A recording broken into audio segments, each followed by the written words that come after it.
Callie is here with Spectrum Support Society. Thank you so much for being here this morning. Thank you for having me. So I want to tell the community just about you guys. You guys are so important to our community. So how would you sum up what you guys do as an organization to the community? Yes, well, we're trying to build our community by raising awareness for any caretakers or advocates of children with special needs.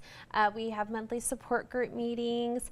We're working on holiday fun boxes that we give out through application process at Christmas, spring break, and summertime. So we're also having our first Autism Walk on April 26th at Arden Road Park. It's from 10 to noon. Wonderful. So, yeah. Yeah, and that's crazy because that's literally next week. It is. It's coming up fast. Yeah. April has just flown by. And so the walk, can you tell us a little bit about what someone can expect?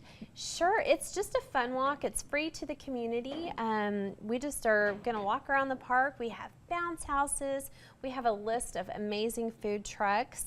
And we have a DJ. So it's just going to be a time where everyone can kind of come together and put some names to faces and just let them know that you're not alone on this journey, that there's this whole community within the community of Amarillo and the Panhandle where we can help each other and support each other. You know, having a child with special needs is can be very lonely because, you know, your friend groups maybe don't have a child with special needs, or you have grandparents or aunts and uncles that don't really know how to interact with those kids. So we're here to kind of bridge the gap for that. So, you know, we're hoping we can just put names to faces and hopefully provide them the resources and support that they need. Absolutely. Yes, so let's talk a little more about that. Like you said, putting those names to faces and everything like that, because like you said, you have families, maybe they have special need kids, and they, like I said, maybe they're just not aware of all the different services and the caretakers and things like that. So talk about why it's so important to have these organizations, and like I said, it can be a lonely feeling sometimes. So why is it important for people to plug in with these caretaking organizations? And how can somebody, if they have a passion for helping kids with special needs,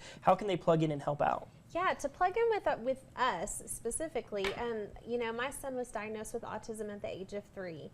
And we asked for resources and maybe some social media people just trying to figure out who we can talk to for resources. And there's not a lot available in this community. So we were hoping that we could provide resources by talking to teachers or talking to other advocates that have those resources available.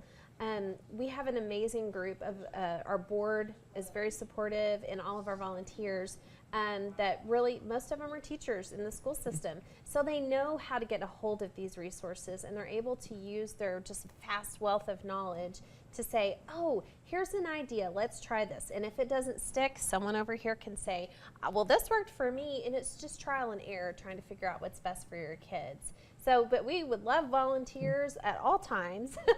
And so that's available on our website at spectrumsupportsociety.org. And yeah, just show up to the walk and have a great time.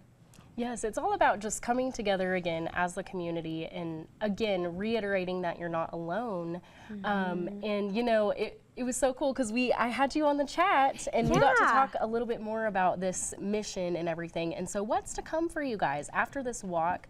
What are you guys looking forward to the most? After this walk, we're looking forward to our May meeting, short term.